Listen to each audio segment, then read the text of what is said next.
हरे कृष्णा। आप सभी को बछबारस की हार्दिक शुभकामनाएं। हर साल श्री कृष्ण जन्माष्टमी के ठीक 4 दिन बाद और भाद्रपद मास के कृष्ण पक्ष की द्वादशी को बछबारस के रूप में या गोवत्स द्वादशी के रूप में मनाया जाता है।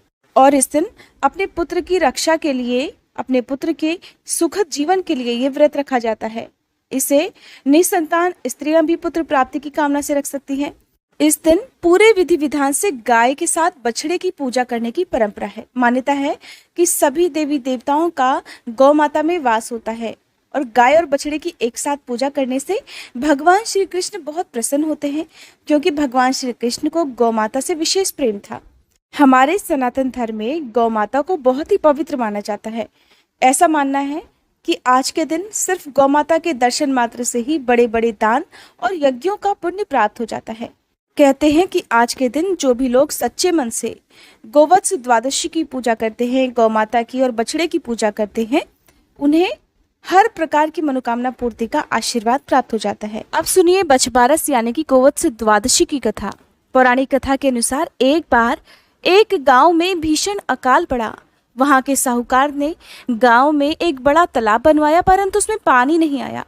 साहूकार ने पंडितों से उपाय पूछा तो पंडितों ने कहा कि तुम्हारे जो 2 पोते हैं उनमें से किसी एक की बलि दे दो तो पानी आ सकता है। साहूकार ने सोचा कुछ भी हो जाए, गांव की भलाई के लिए सब कुछ करना चाहिए। कुछ सोचकर साहूकार ने बहाना करके बहू को उसके पीहर भेज दिया और उसके साथ एक पोते को भी भेज दिया जिसका नाम हंसराज था। एक पोते को अपने पास रख लिया जिसका नाम बछराज था। बड़े कड़े मन से, बड़े दुखी मन से गांव की भलाई के लिए लेकिन बछराज की बलि उन्होंने दे दी। बलि देते ही तालाब में पानी भी आ गया। साहूकार ने तालाब पर एक बहुत बड़े यज्ञ का आयोजन करवाया, लेकिन किसी झिझक के कारण अपनी बहू को बुलावा नहीं भेजा। बहू के भाई ने कहा, बहन तेरे यहाँ इतना भारी उत्सव हो रहा है, फिर तुझे क्यों नहीं बुलाया? मुझे तो बुलाया है और मैं जा रहा हूँ। तो बहू कहने लगी, भाई बहुत से काम होते हैं, इसलिए शायद मुझे बुलाना भूल गए होंगे। अपने घर में जाने में कैसी शर्म, चलो मैं भी तुम्हारे साथ चलती हूँ। जब बहू अपने घर पहुंची तो सास ससुर डरने लगे कि बहू को क्या जवाब देंगे। फिर भी सास कहने लगी, बहू चलो बछबारस की पूजा करने के लिए तालाब पर चलते हैं। फिर दोनों सास बहू ने मिलकर बछबारस की पूजा की। वहां सास ने कहा, बहू तालाब की किनार को खंडित कर दो। तो बहू बोली, माँ मेरे तो हंसराज और बछराज है, फिर मुझसे किनारा खंडित करने के लिए क्यों कह रही हो? सास बोली, बहू जैसा मैंने कहा है वैसा ही करो। बहू ने सास की बात मानते हुए किनार खंडित कर दी और बोली, आओ मेरे हंसराज, बछराज और लड्डू उठाओ। सास मन ही मन भगवान से प्रार्थना करने लगी, हे कान्हा जी, हे बछबारस माता, मेरी लाज रखना। भगवान की कृपा हुई, बछबारस माता की कृपा हुई। तालाब की मिट्टी में लिपटा हुआ बछराज और हंसराज दोनों ही दौड़ते हुए वहां आ गए। बहू पूछने लगी, सासू माँ ये सब क्या है? सासू ने बहू को सारी बात बता दी और कहा, आज तो बछबारस माता ने और भगवान कृष्ण ने मेरी लाज रखी है। आज भगवान की कृपा से सब कुछ कुशल मंगल है। हे बछबारस माता, जैसे आपने सासू माँ की लाज रखी वैसे ही सबकी लाज रखना। खोटी की खरी, अधूरी की पूरी। जय श्री कृष्णा। ऐसी मान्यता है कि सभी देवी देवताओं और पितरों को यदि एक साथ प्रसन्न करना हो तो गौ माता की सेवा से बढ़कर कोई दूसरी पूजा नहीं है। गौ माता को बस आज के दिन एक ग्रास खिला दो तो वह सभी देवी देवताओं तक अपने आप ही पहुंच जाता है। भविष्य पुराण के अनुसार गौ माता के पृष्ठ भाग में ब्रह्मा जी का वास होता है, गले में श्री हरि का, मुख में रुद्र का, मध्य में सभी देवताओं का और रोमकूपों में सभी महर्षि गणों का, पूंछ में अनंत नाग, खुरों में सभी पर्वत, गौमूत्र में गंगा जी पवित्र नदियाँ, गौमय में लक्ष्मी और नेत्रों में सूर्य और चंद्रदेव विराजित होते हैं।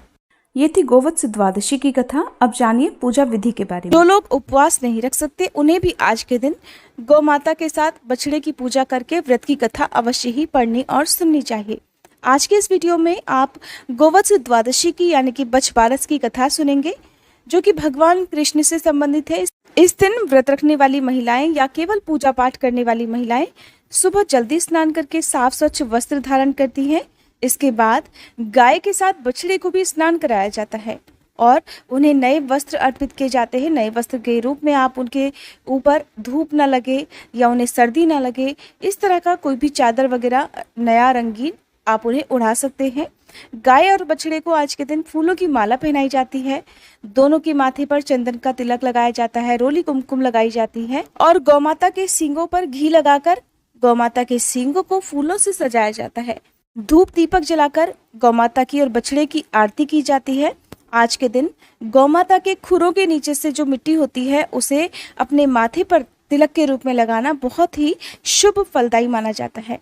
इस दिन गौमाता की और बछड़े की 7 बार परिक्रमा करनी चाहिए। यदि आप 7 बार परिक्रमा नहीं कर पाए तो 3 बार भी परिक्रमा कर लेनी चाहिए और परिक्रमा करते समय भगवान कृष्ण का ध्यान जरूर करना चाहिए। आज के दिन गौमाता को हरा चारा, भीगे हुए बाजरे या मूंग खिलाना चाहिए।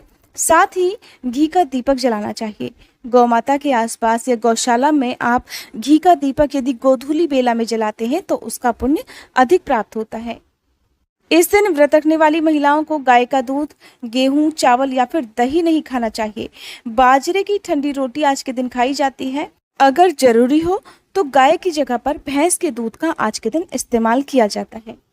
शास्त्रों में ऐसा माना गया है कि आज के दिन से ही भगवान श्री कृष्ण ने गौवे चराना प्रारंभ किया था। इस दिन को इसीलिए गौवत्स द्वादशी के रूप में मनाया जाता है। आज के दिन गौमाता को स्नान कराते समय या माता को भोग अर्पित करते समय, गौमाता की पूजा करते समय इस प्रकार कहना चाहिए कि समुद्र मंथन के समय क्षीर सागर से उत्पन्न सुर तथा असुरों द्वारा नमस्कार की गई देव स्वरूपिणी माता, आपको बार बार नमस्कार है।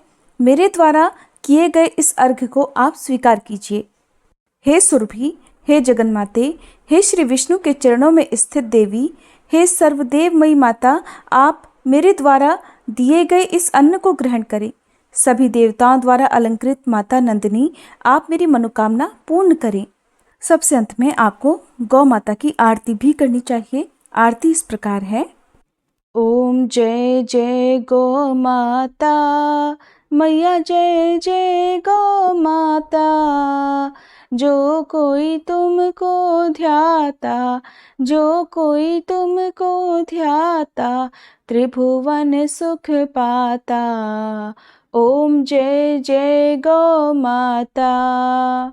सुख समृद्धि प्रदायनी गौ की कृपा मिले, मैया गौ की कृपा मिले। जो करे गौ की सेवा, जो करे गौ की सेवा, पल में विपत्ति टले। ओम जय जय गौ माता। आयु ओज विकासनी जन जन की माई, मैया जन जन की माई। शत्रु मित्र सुत जाने, शत्रु मित्र सुत जाने, सबकी सुखदाई। ओम जय जय गौ माता। सुर सौभाग्य विधायनी अमृति दुग्ध दियो, मैया अमृति दुग्ध दियो।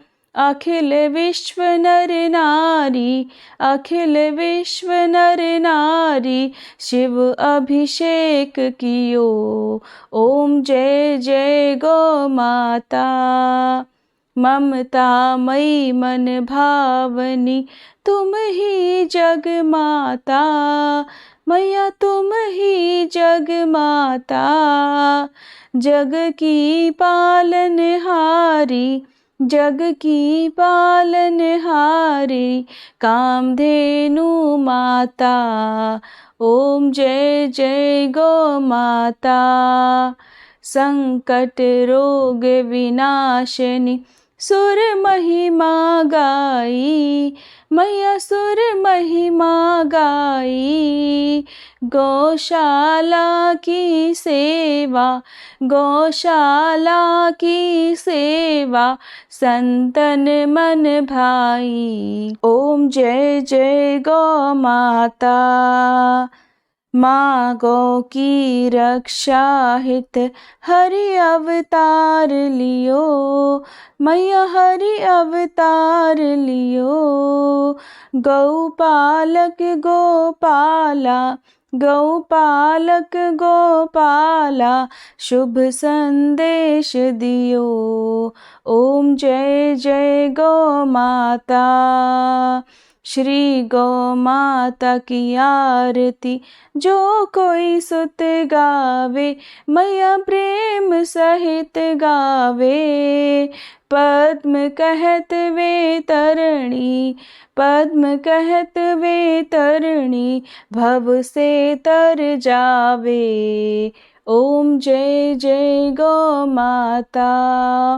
ओम जय जय गौ माता, मैया जय जय गौ माता। जो कोई तुमको ध्याता, जो कोई तुमको ध्याता, त्रिभुवन सुख पाता। ओम जय जय गौ माता। प्रेम से बोलिए गौ माता की जय। भगवान श्री कृष्ण की जय। उम्मीद है आज की ये वीडियो आपको पसंद आई होगी। अगर अच्छी लगी हो तो लाइक करके चैनल को सब्सक्राइब नहीं किया हो तो ज़रूर कर लीजिएगा, ताकि हमारे चैनल पर हर दिन अपलोड होने वाली वीडियोस की जानकारी आपको सही समय पर मिल सके।